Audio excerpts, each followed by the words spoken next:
কি ভেবেছেন যে ভারত দল তারা ওয়ার্ল্ড কাপ জিতে গেছে? এখনো অনেক দূর আসলে পাড়ি দিতে হচ্ছে ভারতকে। যদিও আসলে গতকাল যে ম্যাচটা হয়েছে ৭ রানের একটা কষ্ট অর্জিত ম্যাচটা জয়লাভ করেছে টিম ইন্ডিয়া। কি মনে হচ্ছে আপনাদের কাছে? ম্যাচটা কি খুব সহজ ছিল? একেবারেই কিন্তু সহজ ছিল না। এর আগের ভিডিওতে আমি বলেছি জাসপ্রীত বুমরার ওই ১৭তম ওভার, অক্ষর প্যাটেলের ওই একটা ক্যাচ, এই দুইটা জিনিসই টোটাল ইন্ডিয়াকে গতকাল ম্যাচটা জয়লাভ করিয়েছে। আর না হলে নির্ঘাত এই ম্যাচ ইন্ডিয়া অফকোর্স হেরে যেত।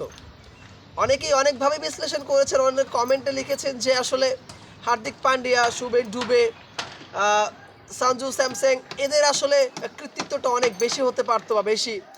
আমার কাছে মনে হয় আসলে এই সব কিছু ফেল হয়ে যেত যদি বুমরা ওই ১৭তম ওভারে এসে যদি ১৫ থেকে ২০ রান খরচ করতো, কিংবা উইল জ্যাকসের ওই ক্যাচটা ছেড়ে দিলে নির্গতটা ছক্কা হয়ে যেত, তখন আসলে সঞ্জু স্যামসংয়ের ৯০ রান, হার্দিক পান্ডিয়ার অলরাউন্ডার পারফরমেন্স, শুভেন ডুবের ৪৩ রান, তিলক বার্মার লাস্টে ৭ বলে ২১ রান, কোনোটাই আসলে কাজে আসতো না, যেখানে এই কাজটা করতে সক্ষম হয়েছে। আমি কেন এই কথাটা বললাম যে দিল্লি বহুদূর ভারতের জন্য এখন পর্যন্ত, এই কথাটা এই জন্যই বললাম।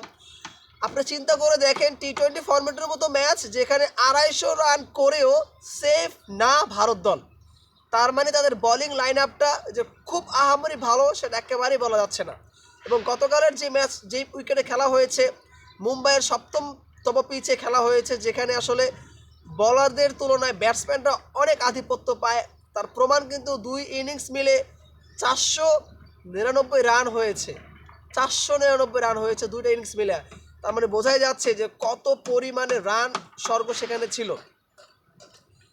এবার মূল কথায় আসি, নিউজিল্যান্ডের সাথে ভারতের ফাইনাল ম্যাচ ৮ তারিখ হচ্ছে এই ম্যাচটা হতে যাচ্ছে, যেখানে নিউজিল্যান্ড অনেক বেশি এগিয়ে ভারতের তুলনায়। নিঃসন্দেহে এই ম্যাচ নিউজিল্যান্ড যদি জয়লাভ করে নেয় অবাক হওয়ার কিছু থাকবে না। কারণ এখন পর্যন্ত ওয়ার্ল্ড কাপের মঞ্চে, টি-20 ফরম্যাটে ওয়ার্ল্ড কাপের মঞ্চে ৩বার মোকাবেলা করেছে নিউজিল্যান্ড ভারত, ৩বারই নিউজিল্যান্ড জিতেছে। ২০০৭, ২০১৬ এবং ২০২১, ৩বারের দেখায় ৩বারই নিউজিল্যান্ড ম্যাচ জয়লাভ করেছে। অতীত রেকর্ডকে নিয়ে আসলে একটু হলো আলোচনা করা উচিত বা কথা বলা উচিত, কিংবা অতীতের রেকর্ড কিন্তু অনেকটা গুরুত্বপূর্ণ ভূমিকা রাখে, যেটা আমরা গতকালের ম্যাচেও দেখেছি। সো ৩বারের মোকাবেলা একবারও কিন্তু ভারত নিউজিল্যান্ডের এগেনস্টে জয়লাভ করতে পারে নাই। সো চতুর্থবার মোকাবেলা হচ্ছে ২০২৬-এ, সেখানে আসলে পারবে কিনা এটা একটা মুখ্য বিষয়।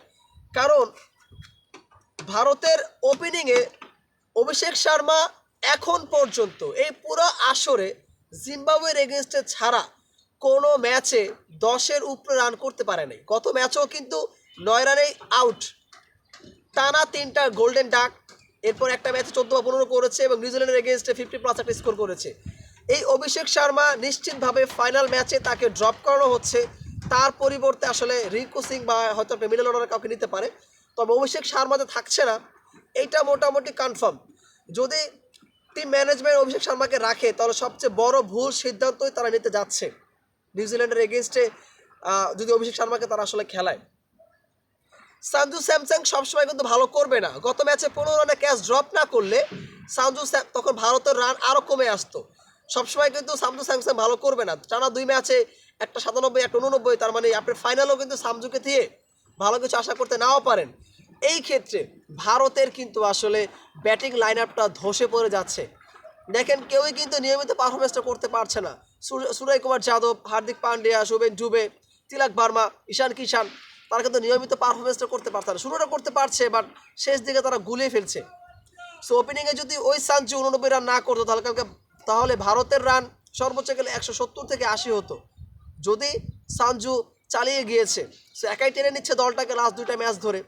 সো ভারতের ব্যাটিং লাইন আপটা অনেক বড়, বাট নিয়মিত পারফরমেন্সটা না করার কারণে কিন্তু ফেল হতে পারে।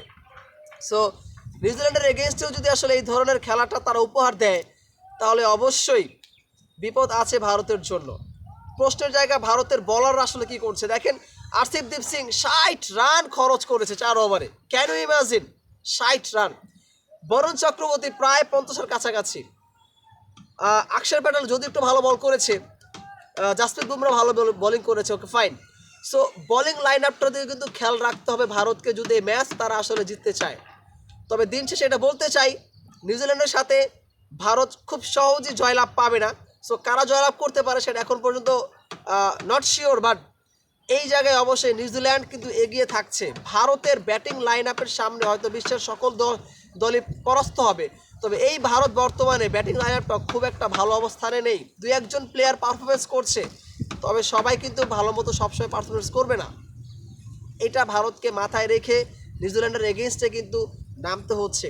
সো নিউজিল্যান্ড তারা একটা শিরোপার খোঁজে আছে, যুগের পর যুগ একটা শিরোপার দ্বারস্থ হচ্ছে তারা। কি ওয়ার্ল্ড কাপ, কি টি20, বারবার ফাইনাল খেলেও কিন্তু হেরে যাচ্ছে। এটাই মোক্ষম সময় নিউজিল্যান্ডের ভারতকে হারিয়ে, কিংবা এটাই মোক্ষম সময় নিউজিল্যান্ডের একটা কাপ ঘরে তোলা। আবার অপরদিকে ভারতের এটা মোক্ষম সময় back to back T20 world cup নিজেদের ঘরে তোলা।